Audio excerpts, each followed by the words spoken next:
evening, ladies and gentlemen, and welcome to the Mahoning Drive-In Theater, the largest single-screen drive-in in the United States. We're certainly glad you could be with us this evening, and don't forget the concession stand is open with all kinds of great things to eat and drink.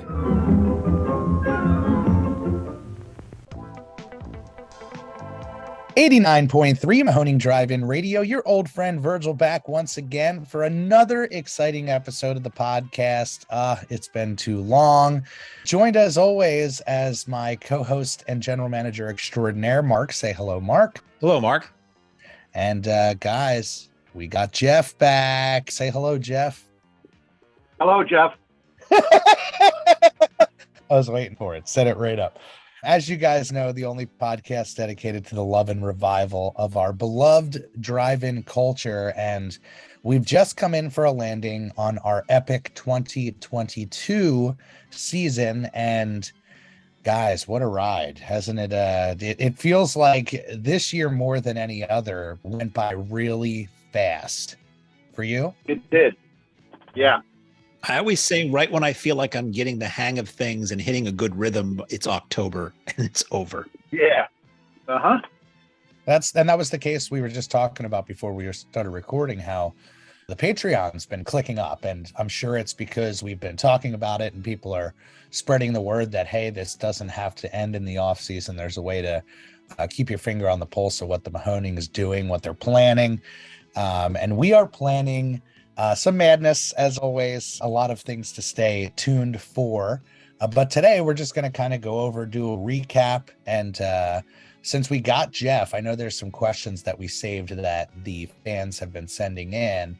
So it'll be a good time to hit those. So, but before we jump in, any highlights for the season for you guys as we've come in for the landing, whether it's choice moments or events? The only thing I can think of is I was amazed at how smoothly it went. I was able to pay more attention this year because Mike and Robert were kind enough to run the film, so I could sit down at my desk and just watch everything that went on around me. And what I enjoyed, the fact, was it just went so smoothly. Anybody had a problem, they knew who to talk to, or they came to talk to me, or whoever. I just loved the fact that it went so smoothly this year. Yeah, we didn't have that drama, any of the madness. You know, obviously, it always comes with the hurdles and the madness, but it is a situation where the teamwork really clicked this year. And maybe that's the idea of it moving by so quickly, is that we were able to find our groove, which we knew coming out of the pandemic that was going to be the case. But I keep thinking about it because I've been watching Batman 66 with Virgie again now in the off season. But that Batman event was so much fun, having the Batmobile there. That is that standout. It's a shame we got weather, but that was a great fan event. It still worked out good, and that's what I mean. When we have something against us like the weather, we all know what to do. And I was just really amazed. I was just really pleased. Yeah. How about you, Mark? Anything stand out in a good way? For me, there were so many. It's really a blur when it gets to the end of the season, because I think you mentioned it in one of our internal chats. How many events or films did we show this last season, roughly? We showed exactly 200, but it doesn't include all the features, all the films that ran through the projector. But those are the ones that were publicized. As you know, we do the Patreon screenings, and those toward the end we were doing triple features for. So if you include all those, the idea of running 200 films over 6 months is a huge undertaking for any business, let alone one that is still very bare bones as far as the team that runs it. Yeah, even looking back on it, it's like, how do I even put my head on it? It's crazy because you think about the drive-in format is generally concentrates on weekends, and it's usually the same movies for weeks at a time because of their popularity or the studio contracts for you. If you want to get the new Marvel movie, you have to have it for between like 2 and 4 weeks. So for us, we don't go by that model. And every night, just about every night, we didn't do a lot of weekends where it was the same movies 2 nights in a row this year. No, we didn't. And that's always something we talk about when booking a weekend is, do we do the same program 2 nights? Do we do 2 different movies each night? And there's a lot to weigh there. It's like if you showed the same movies both nights, it theoretically gives more people a chance to catch it over those 2 days. But if you do 2 different movies each night, you might get those people to stay all weekend, or you might get more people to come out for a weekend who are traveling, who might want to do that. It's kind of an odd thing. So when I think about the last year, there was so much that we did. I have to look at a list of them, and I forgot half of what we did. I mean, I loved the James. We might have talked about this already. I love the James Bond night because I'm a huge Bond fan, and our friend Hank brought out some of his original Bond memorabilia for display. I love the Monkeys night because that's very, very close to my heart. Zombie Fest is always fun, and we had the French film documentary crew there. And we finally now, as we speak, we've actually been able to see this French film documentary called that translates to Under the Stars. It's like a 50-minute documentary that profiles 6 different drive-ins in the U.S. that will be coming to HBO Max in America in 2023. So people will be able to see us on the big small screen or the small big screen. And that was pretty amazing to have them there and be dressed up as a zombie covered in fake blood while Chud is playing on the big screen. And there was so much. It's hard for me to pinpoint just 1 or 2 things. And I've probably forgotten as much as I can remember about it. It was a wave of a season that kind of washed over us, but that idea of playing the same films over the weekend is something that we tried out over 4th of July weekend. We did most of our year in a traditional way where we had a couple of weekends that carried over. But it's what we saw, at least early in the season, is those Fridays really did suffer because we had the same movie on Saturday. And I recall for sure the Mary Poppins night, even The Fly did really well that second weekend. But it's one of those things that you may be able to literally double the audience if you do it. But that also sometimes doubles or more the overhead. So I think that's the balance. And I think the trick for next year is finding a way to relieve some of the overhead, whether that's bringing people in, getting creative, however it is. So I'm really looking forward to next year because this year was a learning lesson. And then we get to put some of those lessons in place for next year. Yeah, I think every year we refine our style, so to speak. We learn something every year and then we apply it next year. And that's what we do so well. Yeah. And on that note, we are always trying to keep our business the best that it can be. And in the off season, when it comes to the planning, when it comes to what we do in the off season, that's really where our heads are at. Is we have become a true mecca and beacon for film fans across the world, and we don't take that lightly. So having that support really does fuel our fire with what we want to unveil on you guys. But on the booking side, I can say, we've had great success with guests, and whenever people catch me on the lot or catch you guys, I'm sure on the lot, a lot of those questions are, what are the plans for guests next year? What do you guys want to do? And I think just like this year, trying to align ourselves with folks that are known for being mouthpieces for the drive-in culture or are responsible for some of those big films in our drive-in culture that you can point at is certainly going to be a push. And maybe I'm just saying that now because we're focusing on the early season and going for something really big. So again, I feel like this podcast is a tease, but there's a lot to stay tuned for and keep coming back for. Try our delicious pizza. It's ready and piping hot at the Refreshment Center now. Behind the blazing eyes of X, you will see demon forces that seek to probe the scientific unknown. Beware. Beware the stare of X. X. X. 1 cc under the right lid, 1 cc under the left. Suddenly he possessed X-ray vision, power to see through clothes, flesh, walls to the very ends of the universe. X, a fantastic adventure into the unknown, starring Ray Milland in his most challenging role since his Academy Award-winning Lost Weekend.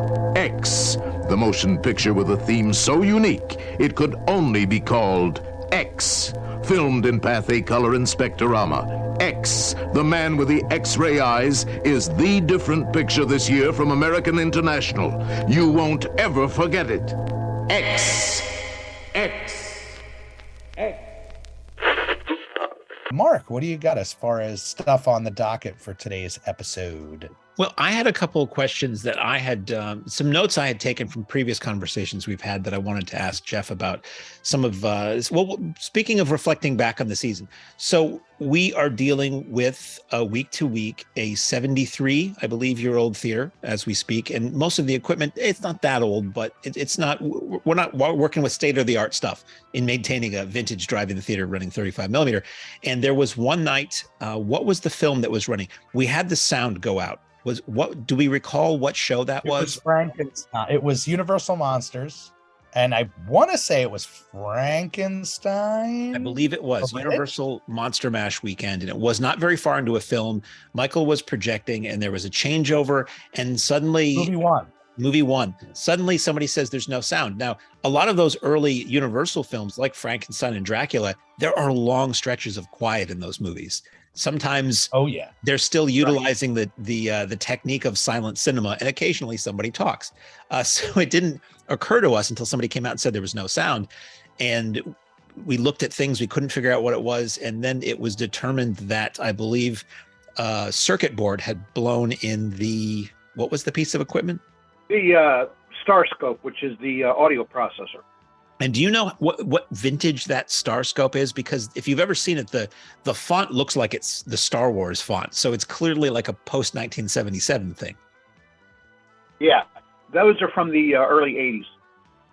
And what was it that you determined had gone wrong with that? You said it was a circuit board, and suddenly we're all like, well, how long are we without sound? Luckily, Virgil, we always have a Blu-ray backup of everything in case anything goes wrong. So Virgil was able to pretty quickly, with Dave Wirt's help, switch over and continue the film digitally while we looked at this. And internally, we're like, how long are we going to be without sound? How long are we going to have to be digital? We can't run film with only one projector that has sound. When can we get a tech out? And then you sort of realized something. Yes. Years ago, I had gotten parts from another Starscope circuit boards. And I put them in my bottom desk drawer thinking, well, maybe someday, if something happens, I've got a spare couple of boards. And when the sound went out this year, I had forgotten that. It was so many years ago, and I thought, I'm going to have to get a tech out here. Like you just said, Mark, could take a couple of days. What if we can't run? What if we don't have sound next week? And I'm sitting there thinking of all these terrible things, and all of a sudden I thought, wait a minute, I've got some spare circuit boards in the bottom of my left-hand desk drawer. I wonder if they're still there. So I looked, and there they were. And I thought the way it was behaving, it was probably the power board, the main power board. That's what it seemed like to me. And I thought, I'll bet my luck I don't have a power board, just some of the other boards, because there's like 8 different ones inside that thing. So I'm going through the board, son of a gun, there's a spare power board. I'm like, oh, this is great. So I thought, man, I hope this is it, because you just don't know until you try it, because I don't have any testing equipment. So I pulled out the old power board, took the front off of it, pulled out the old power board, stuck the one in there that was in my desk drawer, hit power, and son of a gun, it worked beautifully. It worked beautifully. But that wasn't before you had to take sandpaper and it wouldn't it wouldn't slide into the slot easily. Like you could see it was the same board, it just wouldn't fit. So there's this like there's very deliberate sanding of the top and the bottom to try to make it a little narrower, and it didn't quite fit. So it was a couple of times with that, and then it slid right in, and suddenly we were back in. So how long were we down? One movie and a half? No, just one movie. Just that first movie. Yeah, at that intermission, you guys were able to do some sort of tests right after I got off screen. And I literally was like, you guys are pulling my leg, because you called for me and was like, we got sound. I was like, no, because I thought it was going to be a situation where we had to call in a tech, and the way that our 35 millimeter tech situation is, I knew it would at least be a day. Nobody's close to the Mahoning, certainly not the tech.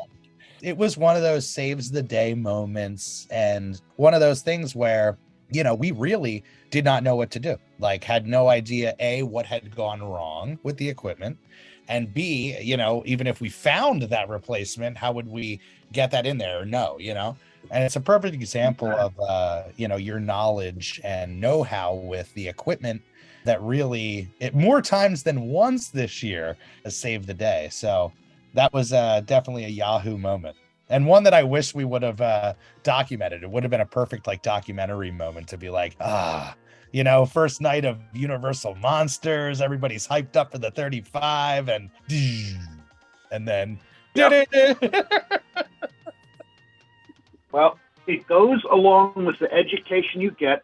I mean, years ago in the state of Pennsylvania, you had to be a licensed projectionist. You had to have a license, which means you had to know certain things about repairs and putting stuff back together. Even if you don't have any parts, you have to try to get it to work. And so that's part of the education, that and the fact that I did have a spare power board.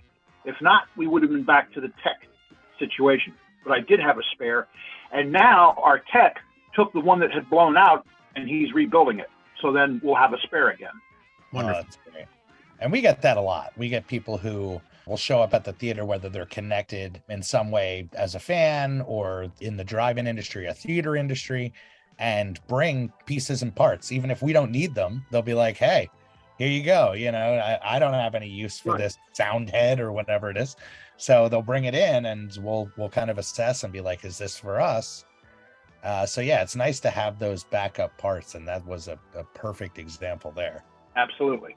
Speaking of things going wrong, not that we want to speak of things going wrong, I had another Jeff question, because your experience in this is so much, longer than ours and more varied. There have been times at the Mahoning, not very often, where the power might flicker, where there's, a severe windstorm or rainstorm or something like that. And I remember working the cash register once and the power kind of went off and came back on and everybody kind of had a lump in their throat. I wanted to know if you had ever had an experience at other drive-ins or at the Mahoning where the power went out for a period of time and how you handled that, or did you ever have a situation where the power didn't come back on? No, it always came back on. I'd say the longest time at the Mahoning it was out for about an hour and a half. There was no power. And I thought somebody probably accidentally hit a telephone pole somewhere, because there were no storms in the area or anything like that. Power just died. I mean, God forbid anybody got hurt, but the only thing I could figure, okay, something took out a telephone pole somewhere. So an hour and a half went by. I'm sure we lost a few people, a couple people left, but the majority of the people were willing to stay and see if it would come back on sometime, within a reasonable amount of time anyway. And about an hour and a half later, all of a sudden the lights came back on, because the problem is you go around, you turn everything back off again, then you don't know where the power comes back on because you have everything off. So we just left everything the way it was. And all of a sudden, hour and a half later, the concession lights come on, everything fires back up, and we were ready to roll again. But I'd say that hour and a half, after an hour and a half, I was getting to the point where I think we better call it a night and just send people home. And then all of a sudden, there it was. Wow. Needless to say, the night went a lot longer than what was planned because of the hour and a half delay, but we just picked up where we left off. And that said, the majority of the people stayed. How did you announce to everyone to stay? Because you wouldn't have had the radio at that point. Did you just yell really? Well, if you yelled at the screen, everyone would hear it. Right. I just opened the booth door, yelled at the screen, "Attention, everybody!" But no, seriously, most people came to the concession stand because they wanted to know what was going on. They're sitting in their cars, all of a sudden, no picture, no sound. Most people got out of their cars and just drifted into the concession. Hey, what's going on? And they could tell there were no lights. The place was dark. So, they knew that we had lost power. But, that's about it. And we still told the people, hey, if you want to wait with us, we'll wait for a while. We'll see what happens. And most people did. It's crazy. Yeah, the only time that we had that, at least in our run together, was that Bill Moseley event, which is probably what Mark's talking about when he was at the register. It was the last night of the season 2 years ago.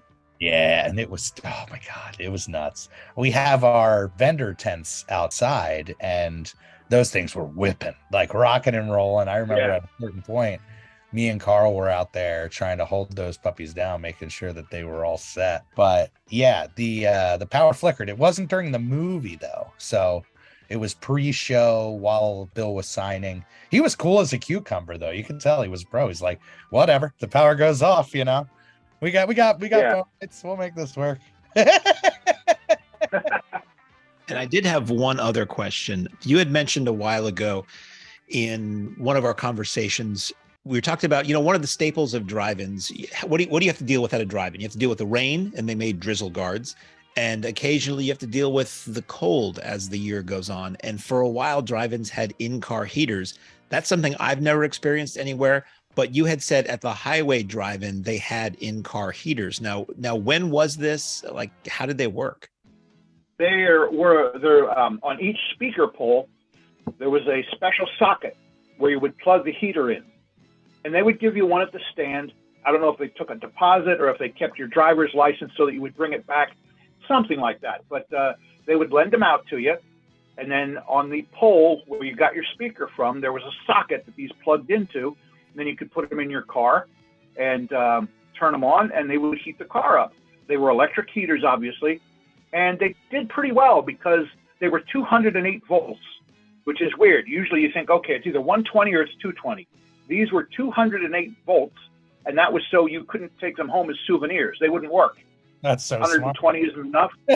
Yeah, 120 volts is too little, and 220 will burn them out. So they ran on 208 volts, and they had a special plug. And so they would only work at the drive-in. It's crazy. What size were they? Were they like boombox sized? Were they like, because I've seen different models, and like the ones that I've seen were like cylinder in shape, and you kind of held it like a boombox with like a handle at the top with a fat bottom. Yes, that's about exactly what they looked like, the older ones, yes. And that's what we had at the highway.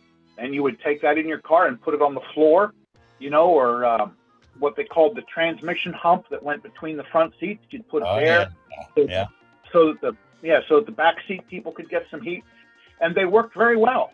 And it's just one of those things. Not every drive-in had them, but the highway did. Yeah, it seems like one of those things that's so of the time too, because now, as we see every night at the drive-in, cars aren't designed for the drive-in, and they're certainly not all designed the same way. So it seems like to have something like that where it's like this will work in almost any vehicle, it seems just crazy. Like, where would you even put it? There's not enough room to put a thing in a console with all the gadgets they got now. I know what you mean. Yeah, and of course at the Mahoning, the poles are gone.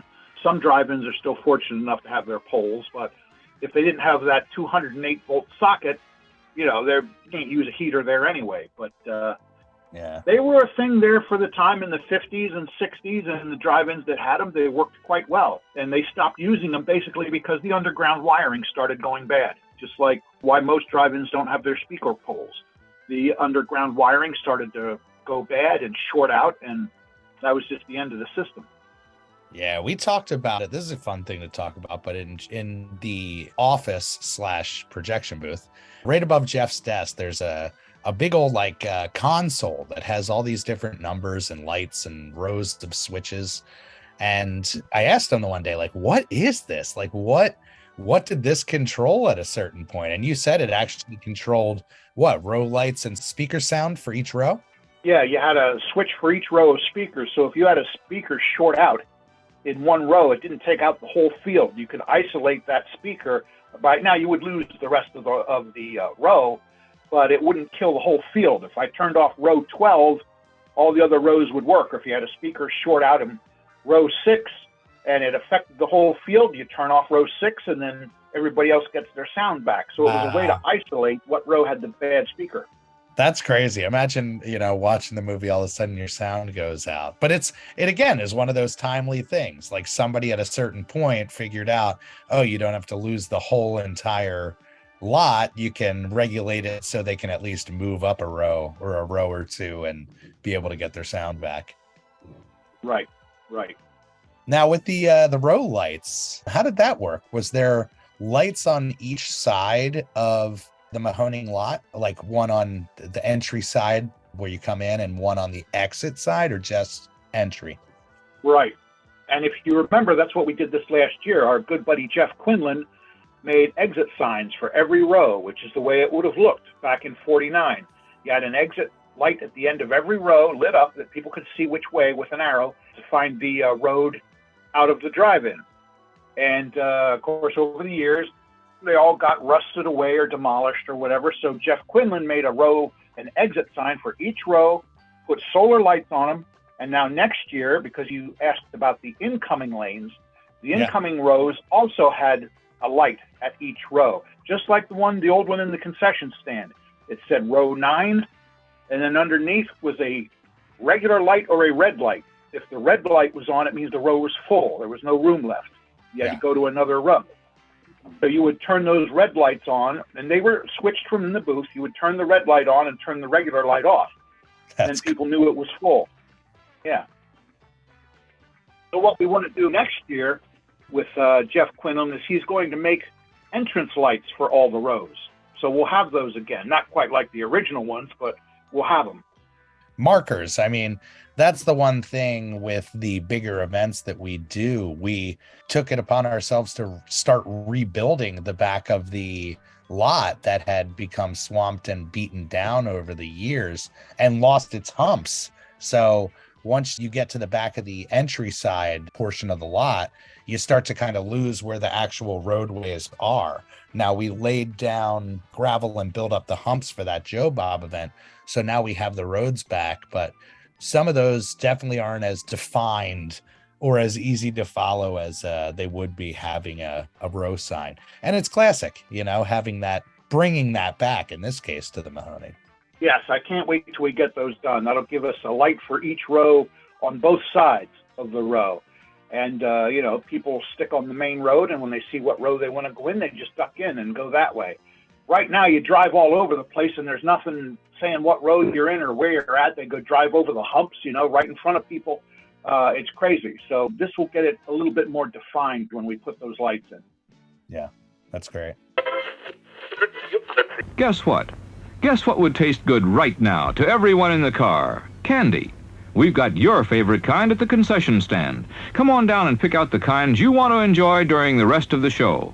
Be sure to get plenty because everyone likes candy, and our big variety is chosen to please everybody's taste. Once this picture sinks its fangs into you, you will never be the same. Touch your skin, it's scaled. Look for your legs, they're gone. Feel your body, it's cold. Don't say it, hiss it. Plus another spine-chilling hit, The Boy Who Cried Werewolf. Rated PG, parental guidance suggested. Anything else we have on the projection side, Mark? I know you said you had some questions left over from either the Patreon or fan-sourced. We do. Well, you know, I put the word out because I knew we'd be getting together, all three of us, for the first time in a while. And I asked our Patreon members if they had any questions or topics for us to discuss. And as always, they delivered voluminously. So, and they're always really great, thoughtful questions, better than the crap we'd come up with. So that's why I put it out to them. So I can go through some of these. John Dahl asks, inspired but not necessarily related to the recent good news about Shankweiler's, are there ideas that you have had that you thought wouldn't fit the Mahoning but could be interesting directions for other drive-ins to pursue? Most of our ideas are like what would work for us. Once in a while, something comes up and it's like, oh, that's really not a great fit for us for some reason. Yeah, a lot of times it's tough because no drive-in does what the Mahoning does and what we do as far as the fan experience. But I'll certainly say it, like when the good new horror batch comes out every single year, I think about it on a booking level where I'm like, oh my goodness, if you were a first run theater, here's the no-brainer double, or here's what I would do, you know. But that's really playing with the deck of first run. I think there's really nothing that we don't do or we would kind of steer away from. Maybe some of the family friendly fare, but that's probably only because we're limited to how many of those we can do because we have only so many weekends and now only so many days on those weekends. So that's another big thing with expanding the amount of films that we play. We are approached by so many people that we want to make these events work. And the only time it really doesn't make sense to slim it down to one day now post-pandemic is if we are bringing a guest out and that guest has a big overhead or a big guarantee or something like that where you can spread that fan base out a little bit over 2 days. But, you know, getting back to the question, I would say rarely unless it's a first run situation. about a year or so ago, I actually messaged the Skyview drive-in in Graz. It's a lovely drive-in. It was getting late in the season for them, and the then new Halloween, I think it might have been the second of the new Halloween movies, came out. And I suggested to them, you ought to run the original Halloween, followed by the 2018 Halloween, followed by Halloween Ends as a triple feature, because that's like the whole story. And you would pull in the retro crowd and the new crowd. So once in a while, I'll think of like ballyhoo gimmicky kind of things that would work great for a first run theater that totally doesn't apply to us, just because I'm always in the what kind of cool, wacky thing can we do mode. And maybe once in a while I will share it with somebody I know who runs a new drive-in, but I don't think we really focus much on anything that we wouldn't feasibly be able to do. Now, we dream about certain things, but there's that we can't do. But if we can't do it, it probably wouldn't make sense for really any other drive-in to do it. I don't know about you guys, but I get jealous all the time of the new Bev getting the new releases on 35, or the other chains getting the 70 millimeter roadshow runs. That would be incredible, just to be able to be a showcase for 35 millimeter and have it be one of the only places that you can see it in the area. You know, what's interesting, you bring up the roadshow thing. We ran the Hateful Eight in its roadshow form at Tarantino Fest, Tarantino A Go-Go this year. And I think it was Will who pointed out that one of our Patreon members and regulars at the drive-in, that we might have been the only drive-in to ever show that as the roadshow version, because I think most drive-ins were long not running film at that point. That's very true. It was a very limited engagement for indoor theaters. Most indoor theaters didn't show the roadshow version. Yeah, I remember seeing that when definitely we were at the Mahoning. So yeah, that's wild to think of. And the nice thing is that because they are making and certain directors are producing some of these films on 35 millimeter, it means that we can play them in years to come. Yeah. We saw it with one of our recent Patreon posts about what would you guys like to see us book next year. Somebody in Syracuse did the A24 Film 35 millimeter Festival. Right. And, you know, to be able to bring some choice titles from A24, who dominates right now in the first run market, I look at it what we do as everything we do is seeped in retro, but being able to work with certain entities and also still remain retro and touch into that retro cool mentality. Even when we first started working with Shudder, it was like, oh, this is modern and fresh, but we can play into it because their whole style is repertory stuff on their streaming platform. William Sebastian asks that musical question: what happens to film you own that gets vinegar syndrome? Do you keep it, trash it, sell it to collectors? So this is totally a Jeff question there. If we have film in our holdings, and we have had this happen, that has vinegar syndrome, what do you do with it? You put oil on it and make a salad. That is a joke when somebody walks into the booth and there's some film that's been on the edge and it's like, wow, it smells like a salad in here. No, there are some films that have the vinegar syndrome where even if it's fairly pronounced, the film hasn't really shrunk that much yet. So we can play it. And no, we won't get rid of it. We'll keep it as long as it's playable. And once it gets to the point where it shrinks too much that the sprocket holes don't line up with the sprockets anymore, or it's so wavy that it goes in and out of focus every couple of seconds, then it's time to get rid of it. And it's really no good to anybody. I mean, we could sell it to a collector, but nobody's really going to want it at that point. If he can't play it, what's the point? So we'll keep them until they don't play anymore, and then it's probably time for the trash. We did a couple for the Patreon that Harry had given us that he knew were pretty much on their way out. And that's a plus of what we do, is that we work with so many collectors that they may have really, really choice prints that they know, like, hey, no, I'm not going to get another year out of this or be able to get to a point where I can put it in a lineup of mine. So if you guys want to run it, you can run it and then dumpster it. Pretty much. The two or three that we ran, I think all but one were in rather decent shape visibly on screen, but one did sort of breathe and waver quite a bit when you were watching it. Exactly. And it's just a matter of drawing that line when you decide that it's no longer playable. The ones that Harry gave us, I remember him saying, he says, okay, these have a player 2 left in them. They're not junk yet, but you're probably able to run them 1 or 2 more times. And we'll take them because that's great. Because, what if maybe we can get 5 more times out of them? There's just no telling. We love Will too. Will is the fan who has the amazing tattoo, the Mahoning marquee and Gizmo riding in front of it. Rico, he also did some great poster art for us this season.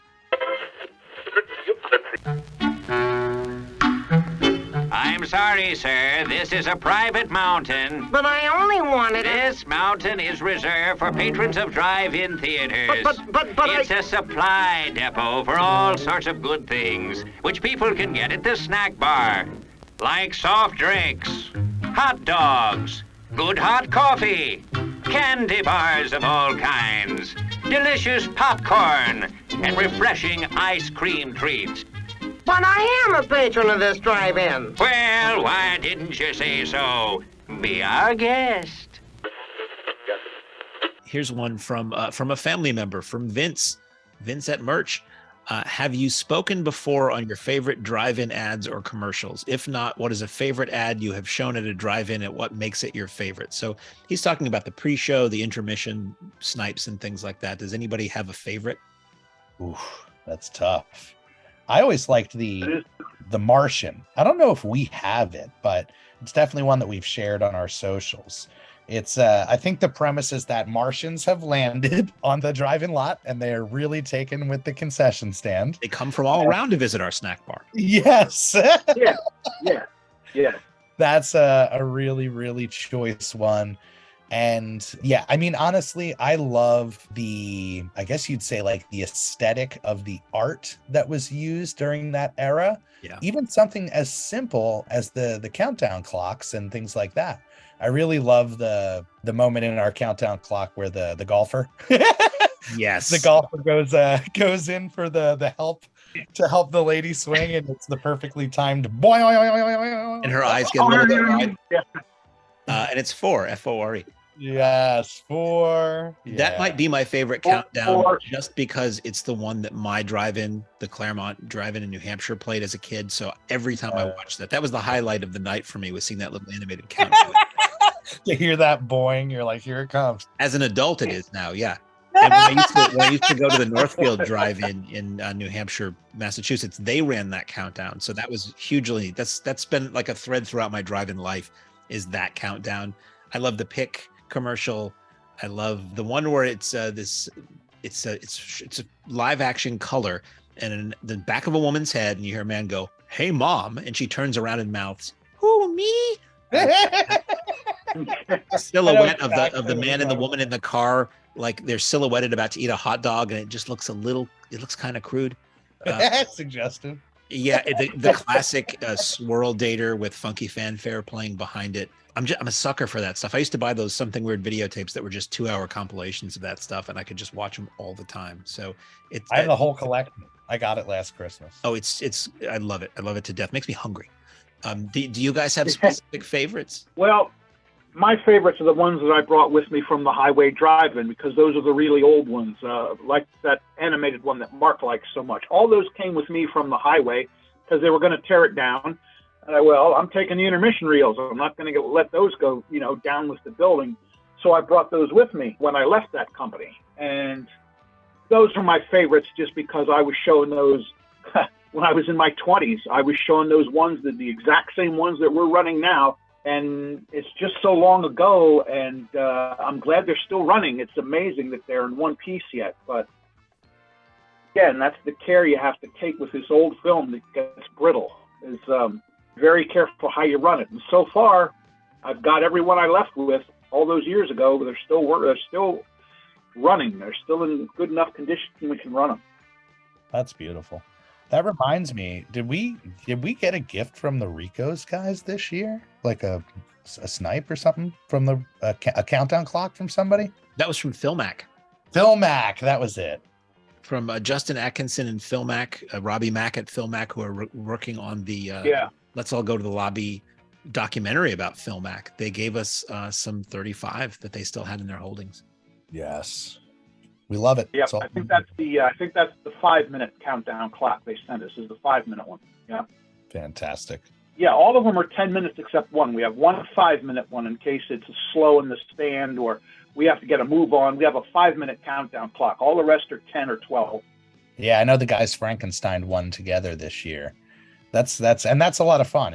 I know that not only folks on the crew, on the actual paid crew, but folks within the family are always looking on eBay and auction sites and things like that to see if we can get snipes, because you never know. If you can get enough, you can truly put together a great intermission reel out of it. Oh, I love that new intermission reel because it's wacky.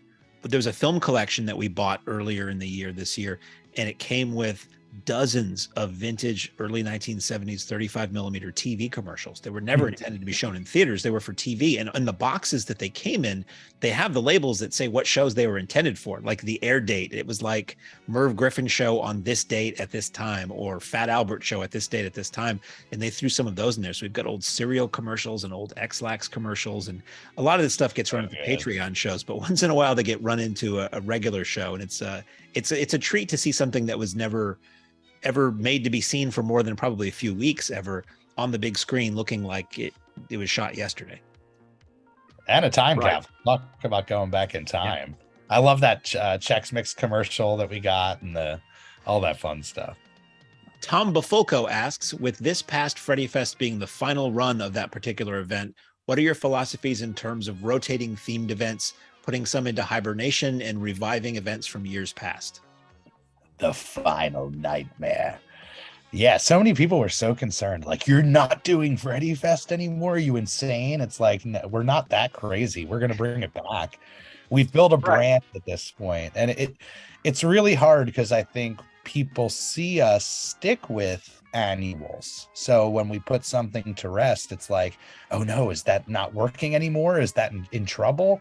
Because we're going on like what, year 10 of Camp Blood and Zombie Fest, or 9, whatever it is. So it's not I think, deliberate decision. Well, this one was a deliberate decision. So we have another franchise in mind that we're going to try to jump to. We as in Exhumed and the Mahoning, that we're going to try to jump to and give a little love to in October. Freddy Fest works insanely well. There wasn't a year that Freddy Fest didn't do well. So it really doesn't make sense for us to just cut it off the calendar. But especially with Harry's events, he has to pick and choose because he only has a certain number of weekends, even more limited than what we have. So now that weekend, and I can speak to this, now that weekend has become very guest heavy. Gosh, what did we have this year, guys? Not eight guests, I think, for this year's Freddy Fest. It was pretty crazy. But there is a big pull for multiple franchises that we don't do fan events for. So the thought with at least that weekend is that we're going to use that spot to jump into another big fan event. So trying to think of ones that got the chopping block. Maybe you guys can remember better than I. Annual events that we don't do anymore? Yeah, there's a lot of things we tried and then we didn't do, but things that like we did a bunch of and then stopped doing. We're good at sticking with stuff. I can't honestly think of anything right now. Yeah, I think our big thing and what our secret of our success is planting the seed with events and letting them grow. You know, even this year, we had several events that certainly weren't what we call bangers in the biz, but it planted a seed for something really special for the future if the cards can align. So I can think of at least 3 instances there where it sets it up for next year to really come in and hone that platform that we started, you know, or set the stage this year and really come and bring it next year. Agree. There was mighty Joe Young, the creature from the Black Lagoon, King Kong, and now there is Wanji. Wanji, born 50 million years ago and bursting from the bowels of the earth today to terrorize the West. Wanji, the most mammoth monster of them all, terrifying survivor of a lost era, rampaging through a forbidden land, a land they call the Valley of Wanji. Call it amazing, fantastic, unbelievable, and call it the greatest monster movie ever. The Valley of Guanji, the strangest Western roundup ever, starring James Franciscus, Hila Golan, and Richard Carlson. From Warner Brothers 7 Arts, in exciting Dynamation and Technicolor. The Valley of Guanji is rated G, spectacular entertainment for the whole family. Here's a thoughtful question. Donnie asks, considering drive-in theaters have existed less than 100 years and more close every year, do you think there will be a time in the next 100 years when rising costs across the board and generational indifference toward the experience will lead to the complete end of drive-in culture? Screw that. That's my aside. I would love nothing more than to believe Joe Bob Briggs when he says the drive-in will never die, but so many things I never thought would disappear in my lifetime have already gone, and I do worry that future generations will only learn about the drive-in from books and old movies. I don't foresee them as ever totally going away, personally. This would have been a great question in like 1980, you know? It started really crashing down. It's like, how can they possibly survive, you know? The era of cable and VHS. Like, who wants to go to the movies anymore? Who wants to do that? But guess what? We came back. We bounced back. We found a way to come back. And same thing when the pandemic came in. Same thing that the first run are dealing with right now. It's like there's no product. There's no, you know, nobody wants to come, streaming everything, this and that. Guess what?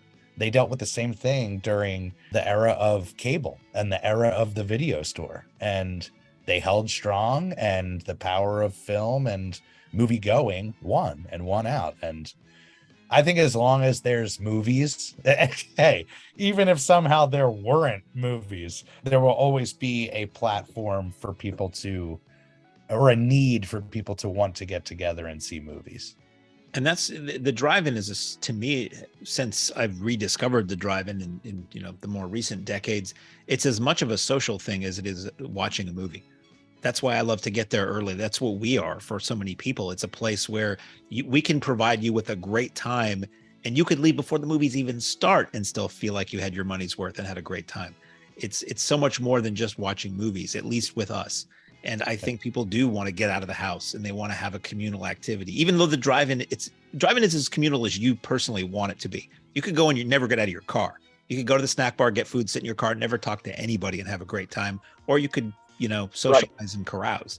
So I don't think it will ever go away. We are seeing a lot close right now, and we're seeing some open. So I think the numbers will probably continue to dwindle, but I think there'll always be an amount.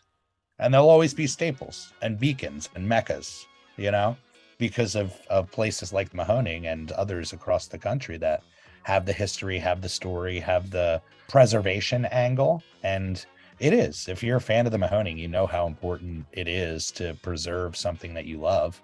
So I think that echoes across every single state, every single township, every single place that ever had a drive-in, without a doubt. I agree with you guys. I think there will always be one or two here and there that will close out of the blue, either because they're not making enough money to pay the overhead anymore, or because an elderly person in the family owns it and they pass away and the kids aren't interested. So then it goes down the tubes. I think that's always going to take place at certain times. But I also think ones like ours, good Lord willing, where everybody loves the place and everybody wants to see it survive, I think there are those like us that will be around for, I'm hoping, more than 100 years, long after I'm dead. We say it, you know, often, where it's like we're setting this up so the next generation can run it. Yep. Fans that come with their kids say, my kid can't wait until they're, you know, whatever age to be able to work here. And that gives us confidence to know that there is that love for this place and that appeal to keep it alive, that the experience and experiences that we're giving now are going to feed into its future, and people are going to have every reason to love and preserve it. Right. Bring your kids to the drive-in. Give them a taste. That's right. We got a lot of really good kids/family fan events. It's always tough because I think the world has gone retro, and that certainly crosses over into parenting. I see it right now. You know, I would much rather share something with my child that I am familiar with as well, And there's many an instance where instead of watching the new release, we go for something that's classic. And I know, or we know, is a stone cold classic, at least in our minds. So it gives us confidence knowing that we can book 80s classics, 90s classics, and get parents wanting to bring their kids out for it. So I love that we can book 1930s classics. And we get one of the biggest age spans. You wouldn't believe the number of kids and teenagers who show up for movies damn near 100 years old. It's fantastic. Yeah. I'm talking about Universal Monsters. I wish other genres from the 30s did as well for us, but you never know. Never know. Could have that resurgence. Those 30s British dramas are just raking it in for us lately. Parents feel very confident bringing their kids to experience classic films. You know, it's not a thing where it's like, every time we do this, nobody ever they would want us to do it more often, for sure. So we're going to try to appease that audience as much as possible. I can't wait to unveil some of this stuff. Borg 9, right? Borg 9. Once in a while, somebody will say something and they'll be like, this would be a good one for that Ernest Borgnine weekend. And I'm like, you laugh. The man had a great filmography. It would not be hard to do. Hi, I'm Chili Dilly, the personality pickle. Packed in a jar for the freshest flavor.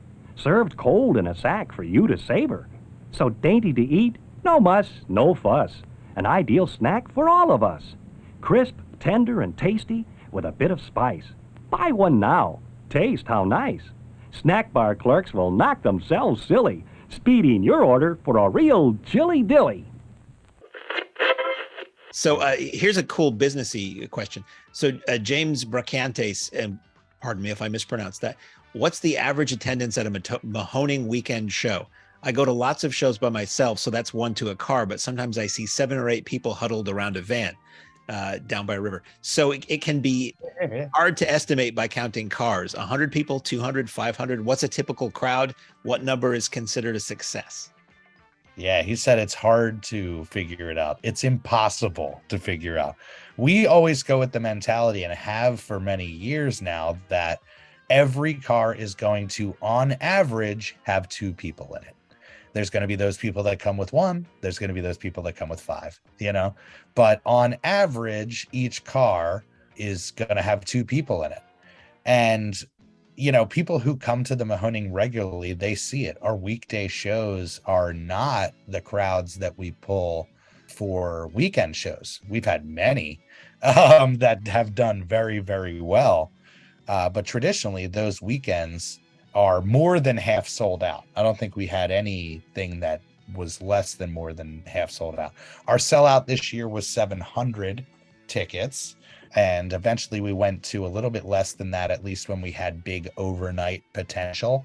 Although I find when we do the overnights, I don't know if you guys see this too, but when we do the overnights, I feel like we have less vehicles. I think more people do come in groups when they stay overnight, you know, decide to do the overnight. I guess they're coming together, less stuff to have to bring in multiple cars, whatever the case is.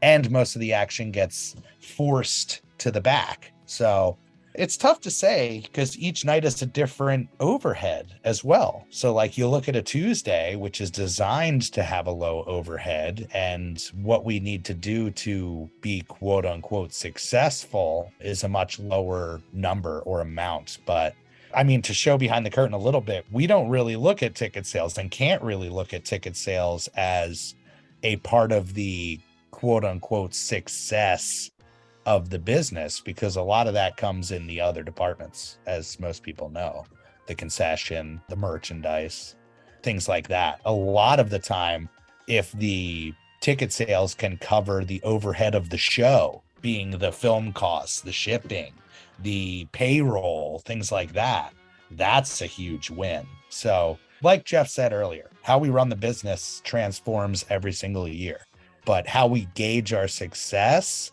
certainly has shifted. The bar has raised, but I think we still have the same mentality where if we're giving an amazing experience, even if the numbers aren't huge, that's what we gauge it on. And there certainly hasn't been a night where we haven't given that experience. So at the tail end of the first run era at the Mahoning, what was a good night? Like if you're showing Guardians of the Galaxy, that's the one that often comes up when we're talking about the transition period between first run and retro at the drive-in, our drive-in. What was a good night back then? Well, Jeff tells the stories of the big sellouts at the Mahoning, but only my experience at the Mahoning was lighter crowds than we pull now. So, but Jeff can speak on it. I'm sure certain titles, I'm sure, demolished regardless of where it was playing. Yes, in all the years I've been there since 2001, when this is just first run now. So in other words, once we hit 2014, we're done with first run. But from 2001 through 2013, the biggest franchise I had was Pirates of the Caribbean. That sold out, the first one, the second one, they all did fantastic. I was sending 10 grand to the bank a night. I mean, it was crazy. The place was packed. That's the best franchise that we had when we were first run. And like Virgil's talking about, when I bought the business in 2014, we were still first run, but, average 4 or 5 cars maybe on the weekends, 15, maybe 20. It was terrible because, and I won't get into the history of it too much, but the people that had the business before I had it kind of ran it into the ground. They did some things with fundraising that just weren't too cool, and the place kind of got a bit of a bad reputation because of it. And so, it went from selling out for Pirates of the Caribbean to, you have a good film like Guardians of the Galaxy that went crazy everywhere else. And we had 15 cars, 20 cars in the weekend, 5 during the week. It was terrible. It was just downright terrible. And it just happened to be that about that time is when they were not going to put out film on 35 millimeter anymore. Then there was a choice to be made. So we don't have to go through that again because we all know what choice we made. But it was bad at the end. It was bad. And I like to think if I would have gotten it before 2014, that never would have, the first run wouldn't have dried up. But in a way, I'm glad it did because it led to this, and this is just fantastic. When you're showing the same film that everybody else is showing, what's the difference? Oh, this place has air conditioning. This doesn't. Oh, this is a drive-in. Oh, this is an indoor theater. Yeah, you pick on where you want to go, but you're seeing the same film. There's nothing outstanding about it. When you play stuff that nobody else is playing, you're choosing your own path. I always wanted to do that, and we finally got the chance to do it thanks to digital. If digital never would have come along, who knows? We might still be first run. Yeah. That's what happened, and it worked to our advantage, and the people have loved it ever since. It allowed us to get creative. And they say in a lot of creative mediums, that sometimes the greatness comes when your back is against the wall. And our backs were certainly against the wall. Our industry was forcing us up against a wall. And, to have that decision to be made is really what made the Mahoning what it is. We had the passion without a doubt. And we certainly would still have that passion running first run. But I think going retro allowed us to shine in a lot of ways and allowed us to grow in a lot of ways that make us stand out. And I can guarantee that if we were running first run, it would be a lot harder to do that. But destiny, we have to look at our whole situation as a destined thing, because there were so many elements in play that led to this, and so many decisions that seemed off the cuff that are so groundbreaking now in their choices. Even the choice to stick with the 35, it's like that was a total necessity choice. Like, we knew we weren't getting rid of the 35, but we also knew we didn't have the money for the digital. So right, again, back against the wall sometimes births greatness. Yes, absolutely. Gene Beretta asks, do each of you have a favorite season since you became retro, or even a very favorite night from all of those years? For me, they all kind of blur.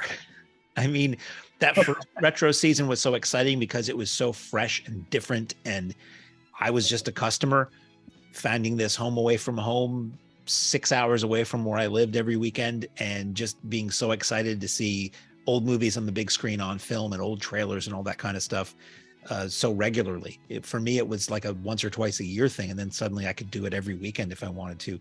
And that was really kind of cool, seeing the whole thing find its initial footing. Definitely those early years. I mean, there's elements of each season that I love, and a lot of people that have been with us for the years and seen our growth, they may miss elements that we had. Even something as simple as the barrel fire. We would do the barrel fire every single night because we had very few customers. And it was very easy for us to allow that without worry that it would be a negative thing. You weren't smoking out the people in the tents that were parked behind the barrel fire. Yeah, totally. It was just very what it became rare, after a while. Yeah, it was very rare that we didn't have them. But I look at our growth as a real shift. We used to have a very clubhouse mentality, a Little Rascals mentality in those early years. And the Little Rascals mentality certainly is still with us, but we were able to grow and form a structure and a model and thrive to do that and not be okay with just good enough. Like, because we've become the Mahoning, we've been able to motivate each other to raise the bar and continue to push to make elements of the place that much better. So I think the best season that we've had is this year because, it led up to all the mistakes that we've made and all the lessons we learned pushed us into this year. And certainly the best year will be next year. Of course, you always look forward to the next year as being the best out of all of them. And I agree. It's hard to pick out one favorite year since 2014 because they've all been growing years, as I call it. And so I think, next year should be even better. And I love all the seasons we've had so far. They've all been great in one way or another. Yeah, so true. As far as events go, we could go down that rabbit hole for days. I do love some of our annuals that we do. We look forward to them every single year. Zombie Fest, Camp Blood, VHS Fest. It really is the marker throughout the calendar where you're like, all right, we're getting there. There's so much. Definitely those early Kevin Smith events, even though they were somewhat of a bust, was perfectly in the wheelhouse. Like that, I always look at those early Kevin Smith events as Jeff allowing me to take a swing, even when it wasn't guaranteed that it would be a big return or something like that. It's that mentality of planting the seed and the mentality of eventually it'll grow into something. I remember talking to Jeff year one about Lebowski Fest and comparing what I imagined Kevin Smith Fest being, where Lebowski Fest started in somebody's basement where they would all get together and quote the movie and come dressed up in character. And now it's a huge annual worldwide fan event. And the Mahoning has certainly taken that mentality and carried it over with a lot of the events that we do. So, and we know it this year for Kevin Smith Fest. If we can make those dreams come true, it's going to be the best Kevin Smith Fest and day. Something that people across the country will be wanting to come to. It's like I said, the people that we have around us at the drive-in. You hire somebody who's really into it, who really wants to be a part of the team, and then you see where they excel and you see what they're good at. And since I can say Virgil was the first person that came along after I got the business, he was so personable and so loved to talk to everybody. First thing I thought was, boy, he would be a good film agent. He would be a good film booker. So I thought, now I'm going to see if he wants to do that. So I told Virgil, I said, hey, how would you like to be the film agent for the drive-in? He's like, yeah, I'll try it, and he's perfect at it. He's great at it. So that's really all it is seeing what a person enjoys doing, see what they're really into, and they will achieve, they will excel. It's a matter of putting them in the right place. So Virgil's a great film agent, and he's a great partner. He loves walking around and pressing the palms, and I can't walk around as much as I used to. So that's what it is. It's just finding what the talent is in each person, and then, like Virgil said, let them take a swing, see what they can do. Yeah, We saw that this year with Mark and the Monkeys event, and we talked about it at our last event. We're gonna put that ball again in his court for another fan event this year. Just that's a tease for anybody. So, but yeah, it's really exciting, the stuff that we have coming up and the team that we've built. I say it, the structure that we have here, the ability to work together is the make or break mentality, and the fact that we are all able to motivate and elevate each other in each department is key. Get yourself ready for a mean double bill. If coffee don't get you, JD will. Coffee and JD's Revenge, the baddest pair of heavyweights to ever hit the screen, with a 1-2 punch like you've never seen. Coffee, she's sweet, black, and hot. Mess with her, and you're playing with fire. JD's Revenge, where a dead man's soul comes back from the grave to seek out his killer and the vengeance he craves. Coffee'll cream you, JD'll scream you. So take a taste of double trouble. See Coffee and JD's Revenge, doing it together to do it to you. Pam Grier, Clinton Turman, and Lou Gossett Jr. in Coffee and JD's Revenge. Rated R, under 17, not admitted without parent. Will, Neon Rockin' Chip says, what's the status on the property? Has there been any progress on purchasing the land? That's a good one. It's like this. The owner right now would rather lease it to us just because it's his preference. And I get along great with the owner. We get along fantastic. He knows he has to sell it one day. And, you know, the thing with Green Skies, I don't want to drag all that up again, but I don't think that will happen again. I think the next chance we have at it will be when he is actually ready. And I can say it's getting closer all the time. I can see him starting to give a little bit just because he's 10 years older than I am, you know, and he wants to leave something behind for his family. And we know his family is not interested in the drive-in, so he would rather leave them some money. I mean, who wouldn't? So as far as purchasing the drive-in, yes, I think it's going to happen. Whether it's this year or next year, I can't really say. That's up to the owner. He's kind of a private individual. I'm not going to mention his name. Most people know it anyway, but the point is he's a great guy. I enjoy leasing from him, and I'm just waiting for him to be ready to let go. That's about all there is to it. So speaking, this is an older question that I just unearthed right now. Gene Beretta says, it's a two-part question. Number one, when are you going to take a responsibility for building on a sacred Indian burial ground? And two, if the Mahoning became a reality series, who would spend the most time in the confessional booth? So you see, the problem we have at the Mahoning is that we only moved the headstones. We thought, the headstones, they'll go and pay respects to grandma somewhere else. And you know, they didn't. We did always say there's a spirit around the drive-in. Yeah, we never thought it'd be a problem if we dug a pool in the back. No, so if the Mahoning was a reality series, who would spend the most time in the confessional booth? I don't know how to answer that. Me, for sure. Jeff, our go-to this year is Jeff would gauge my face and be like, well, are you the asshole? Or are you everybody's friend? Yeah, exactly. I'll look at him sometime when he comes walking in and I'll say, so, Virgil, what are you today? What do you look like? What do you look like today? Yeah, it's tough. It's tough sometimes. Being the front man, you know, and having the responsibility of having the questions and all go through me, or the requests go through me. When things don't work out or don't happen for somebody, it's really easy to turn to me and be like, why didn't you make that happen?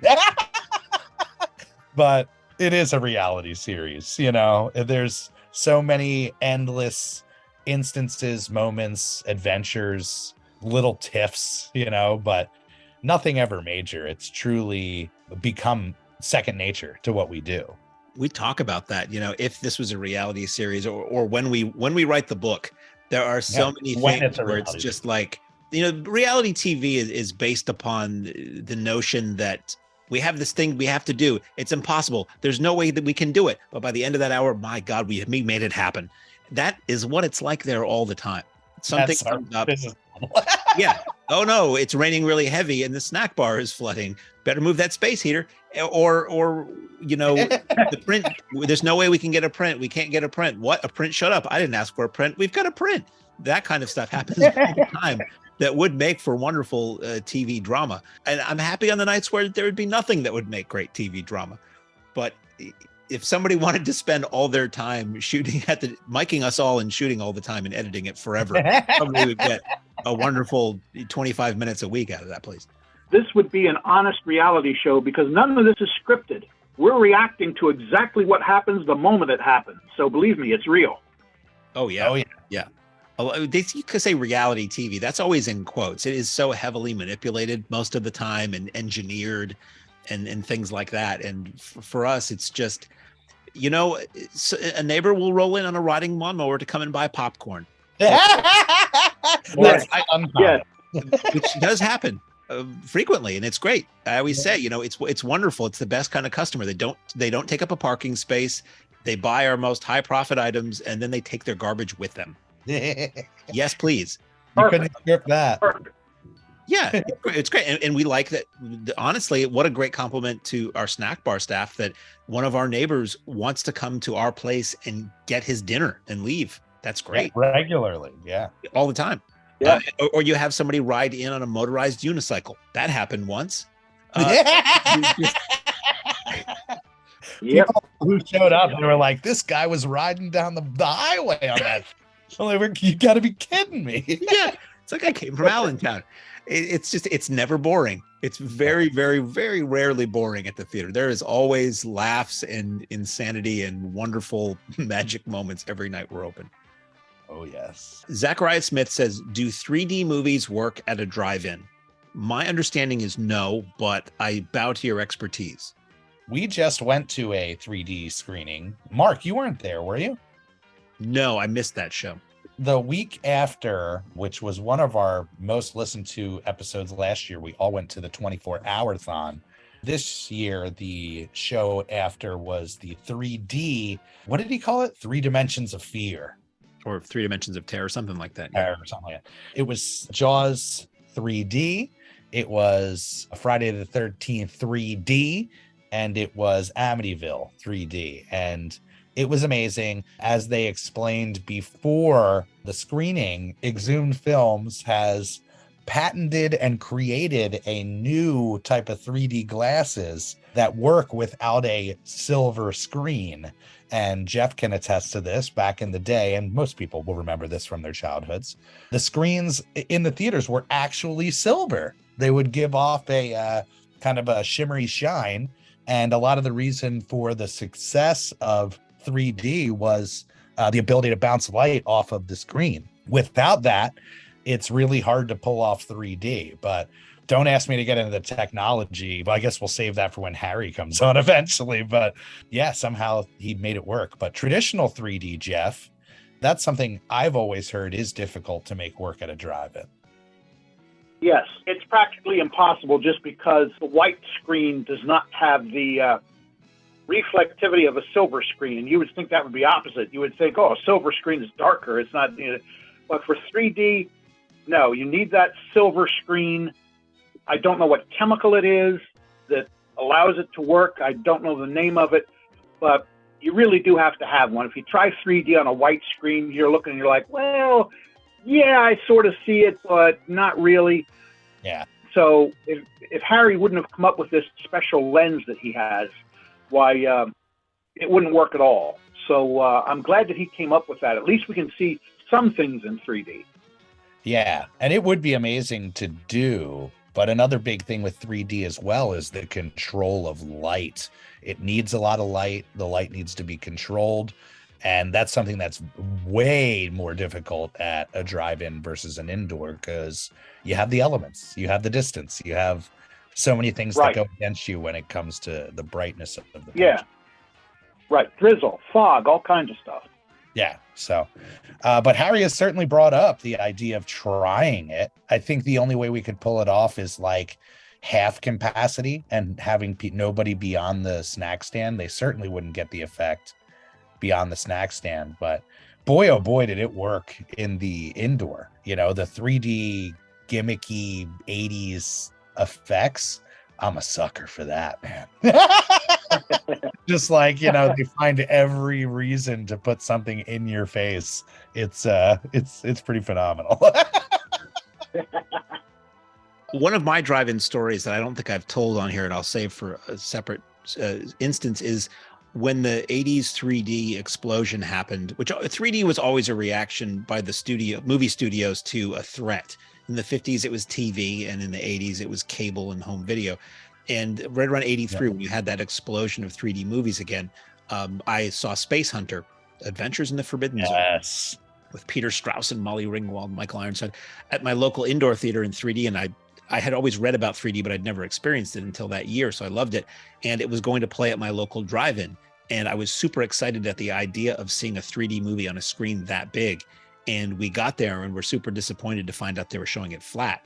And I've never known a drive-in to show a 3D movie as long as I've been paying attention anywhere. When I did my interview on the podcast with Steve Bissett, he said he remembered going to a drive-in in California and seeing a movie in 3D, but it was the red blue anaglyph 3D, and he said it really didn't work very well because still you just need that super bright image for it to work. I would love for 3D at a drive-in to work, but like I said, I don't know of any precedent where it has. Yeah, placement is key too. Like that was the big thing when we got to the theater was everybody's like, oh, you got to sit middle center, to get the best effect, and at the drive-in, certainly more than at an indoor house, you never know where you're going to be. Right. In fact, the center is probably its center front is probably the most impossible place to be, being that our building is there. It was always my understanding that for good 3D, you wanted to be back a little bit so that you could see the entire screen. You weren't like watching a tennis match or anything like that, so that you could get the effect of the depth and all of that. That's kind of what I try to do when I see anything in 3D now. Yeah.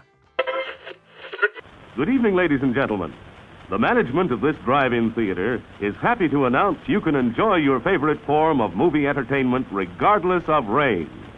No longer will it be necessary to let rain spoil your fun. Now you can keep your windshield clear and dry with a drizzle guard. Simply attach it to your windshield, and in a jiffy you're enjoying the movie without constantly running your windshield wipers. A drizzle guard will save you gasoline and wear and tear on your batteries. After the show is over, all you do is take off your drizzle guard, roll it up, and it's ready to be used again, just like an umbrella. So next time it rains, don't sizzle in a drizzle. Get yourself a drizzle guard and enjoy the show. Drizzle guards are on sale now at the concession center. So there is one last question. Austin Berkey says simply, off-season plans? Hell yeah, off-season plans. Honestly, it's so exciting this time of year where the ideas really start to feel like they're becoming a reality. Some of the connections that we made this year, we're able to actually reach out and develop those connections and friendships. And the Mahoning is known for fan events, and there's endless fandoms for us to tap into. But again, our focus, at least for this year, is to try to really go for drive-in culture specific, for a lack of a better term, gods, and goddesses, people who are really responsible and are looked at as godfathers of the drive-in and the drive-in experience and the movies that we love or call for when it comes to the drive-in. So I don't know. Do you guys do anything specifically in the off season? I mean, certainly finding a side gig, making a little extra hustle money. That's kind of mine right now. It's so now what do I do? Yeah, there's a great one, Mark. It's a shame that you're not like my neighbor down here, but this might be what I actually do in the off season. My local record shop does a lot of online shilling, whether it's through Discogs or eBay or Facebook Marketplace, and they're literally looking for somebody to track, sell, and ship out records. That would be like a dream gig for me if it no brainer. That's the hard thing for me. Not spilling the beans on my vocational woes, but it's just like I think, what I do at the drive-in rather well, but then it's like, well, what do I do when we're not doing that? How can I apply those skills to somebody else who wants to pay me arguably really far too much to do it? And that's what I'm trying to find. It's like, I would love to, all the things I love, movies, video stores, record stores are all mostly dying breeds. So they're not high paying gigs, and they're not, like clamoring for people to do that. So that's kind of my gig right now is trying to find out. I mean, I'm running the Patreon for us. That will never stop. And that will, if anything, really see an increase in activity during our off season. That's where the action is for the Mahoning fans in the off season. And recording this and editing this podcast and getting more guests for the podcast and all that. Our podcasts, by the way, folks, you'll see an increase in new content there too. We recorded a ton of guest recordings, actually pre-season this year, back in February, March, that I'm still releasing. But we're going to get a lot more guests. We'll get a lot more staff members to join us on these to talk about drive-ins and season and memories and favorite films and all that. But in other words, I'm going to try to go to the movies as much as I can, watch as much of my gigantic pile of unwatched physical media as I can, and find somebody who'll pay me. Heck yeah. I would say my off season, the two most important things about my off season is catching up with my job at the radio station and meeting with Virgil once a week to talk about next year. That's my biggest thing. That's right. Plotting and scheming. It's really endless. And even now, we normally take our little break until we get to Thanksgiving, and then we'll start getting into our meetings. But people are coming out of the woodwork already. As soon as they saw the season was over, they're like, hey, can we make this partnership happen? Can we make this happen? And another great thing is, almost instantly we start digging into the suggestion box, and the Patreon has certainly given us a ton of really great suggestions. And again, we're running into a situation where we're not going to have enough room for all the cool stuff to do, but that's never a problem. If anything, we got some time. Exactly. And what we can't squeeze in the upcoming year, we'll get it in 2024. Virgil has all these things down in a computer, all the ideas and all the suggestions that you folks have done. And we really don't forget any of it. It's just a matter of finding a space for it. And if not this year, next year. Yeah. The focus in the off season really is to kind of get the mental stability back, and kind of get the much needed physical rest from running the theater all year, or at least half the year. Yeah. I mean, it really never stops. Certainly for the three of us, the job never ends, even though the season's not running. Even when it comes to things happening within our industry and stuff like that, we're constantly going back and forth. And obviously the upkeep of equipment as well. That's a biggie. The hardest thing to do in the season is to work on anything, because we're open more days than we're not. So to be able to have the time to be able to take a little bit of a step back and focus on things. I agree 100%. Well, that was a nice little run of questions there. I mean, the fans, they never, ever, ever disappoint. And we're so excited that we were able to get Jeff back on the podcast. Hopefully now that our schedules are a little more flexible with the off season and we don't have to be on the lot all the time, hopefully we can have you regularly. People are always asking whenever you're not on the podcast, they're like, when's Jeff coming back? What keeps me away mostly is the radio station, because I've got a responsibility here I keep the radio station job basically to back up the drive-in in case anything should happen. Okay, I got a couple of bucks put away, to take care of some stuff or something like that. So the reason I'm not here when we're, like you said, during the season is because I've got to pay bills. I got, which eases off now that we're closed, but I got to pay bills. I got to make sure I'm up there at a certain time. And during the day, I'm here at the radio station, and I really got to concentrate on this. But now that we're closed for the season, yes, I should be back much more often. Awesome. We're looking forward to it.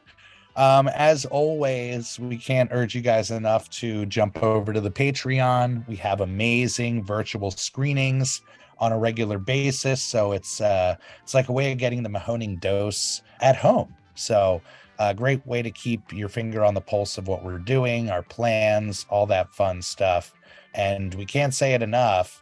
In the off season, it really is another beast. And we are more than going to share all the happenings on the social medias, the Patreon, all that stuff. So just don't forget about us. Keep us in your heart, your weekly run, and we'll make it worth your while. So on that note, I think, Jeff, take it away, my friend. Ladies and gentlemen, thanks again for coming out tonight to the Mahoning Drive-In Theater. We hope you'll come back and see us again real soon.